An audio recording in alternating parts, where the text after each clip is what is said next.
Hi everyone, and welcome to the Red Brick House. Today I wanted to have a chat about volunteer plants. So I'm going to share some of my thoughts about them, and I'd love to hear your thoughts as well. So what are volunteer plants? Well, in case you didn't know, volunteer plants are any plant that wasn't planted by you. Maybe you have something growing nearby, and maybe it bloomed beautifully, and some of the seeds fell onto the ground, got blown by the wind, taken by a bird or a squirrel. And squirrels are very good gardeners, by the way. I have a story about that.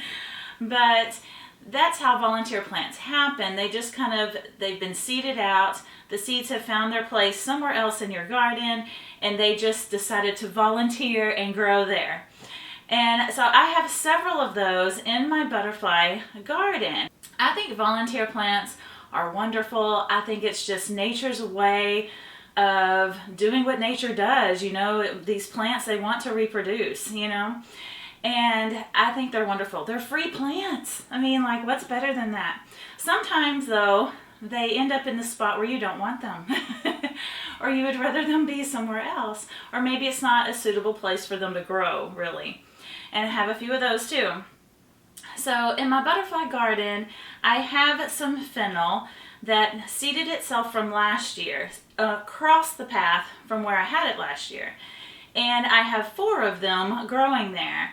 And earlier in a previous video, I planted some fennel seeds, and they haven't done all that well. I've seen a couple of little sprigs, and then we had torrential rainfall, and I think it just completely beat them up because I can't barely even see them anymore.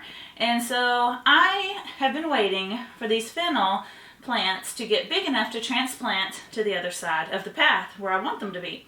And so that's what I'm doing today. I'm going to transplant them and move them to a place where I want them to grow, because really where they are, they're right beside one of the hydrangeas I planted. And they're really kind of clustered together. There's really not enough room for them to get, because fennel gets pretty big. And I will snip a little bit of fennel off of these plants until they get ready to bloom. But I'm not going to keep them from blooming. I'm just going to let them go crazy in there, because all kinds of butterflies and moth larvae love to feed on those. We have a tiger swallow butterfly here in Texas. It's huge and it's so beautiful. It's my favorite butterfly. And their larvae will be all over that. They also love parsley too. They have eaten all of my parsley before. And so I'm planting these fennel really for them. And so I'm going to let them bloom. And when they do that, they get really big and tall. So I want them to have enough room. So I'm going to move them across, like I said. And then I have some marigolds. Now these are not volunteers, but I'm going to be transplanting a few of those because, like I said, we had so much rain. I can't even tell you, just heavy rain. That's the problem. It just comes down so fast that it just beats up these little seedlings so bad. And that's what happened to a couple of my marigolds.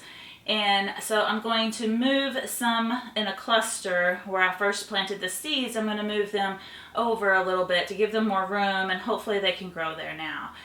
And so what else is there I was going to do?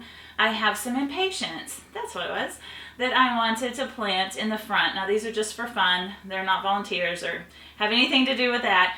But I just wanted to add a little bit of color in front of that salvia that's there in the front. So I bought some beautiful pink impatiens. There's quite a bit of shade in that area, so I think they'll be fine there. And these plants I found on the clearance rack at Lowe's. So if you have a Lowe's near you, they always have a clearance section kind of at the back of the garden center area. And these were like $1 for each one. So, always check that out. They were kind of tall and leggy, but, it's okay. I'm going to plant them and see how they do. Hopefully they'll do great. So let's get to work in the garden.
Okay guys, I'm going to give you a quick walkthrough. So here's the impatiens. Oh, they're really pretty. I hope they do well here. And then of course the salvia is doing wonderful. I did have to stake it up because though we had some storms and it had blown it all over and broken some of the stems. And so I had to stake them up so I could get into the gravel path. And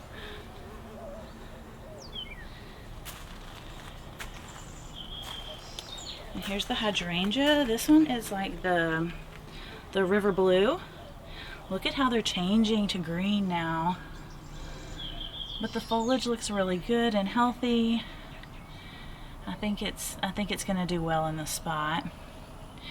And here's the fennel that I transplanted from one side of the path to the other. There's the other one right there. And then these are the marigolds that I spread out, and I put one there. And I think that's all I did, just the one there. Or those are two together there. I would like to move one over there too, but I'm gonna wait a little bit longer before I do that. And here is the butterfly bush. Look at this bloom. Isn't that beautiful? It's starting to bloom.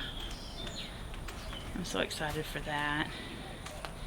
Here's one here that is just starting. Isn't that pretty? Oh, I can't wait till it's covered in blooms like that. And here's the dianthus that I planted last time.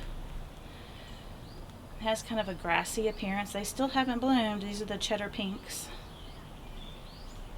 And then the volunteer salvia right there.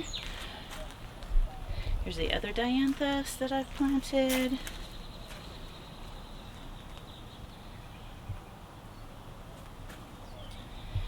Here are the toadstool seeding area here for when you need a little rest in the garden.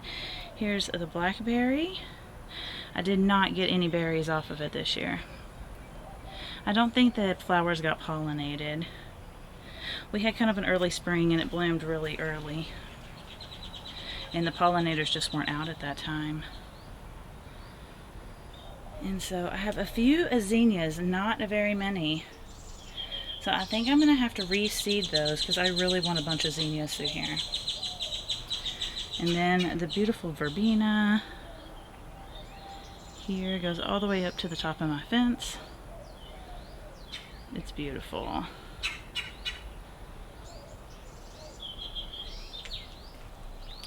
And this is the butterfly mix, just a wildflower seed mix.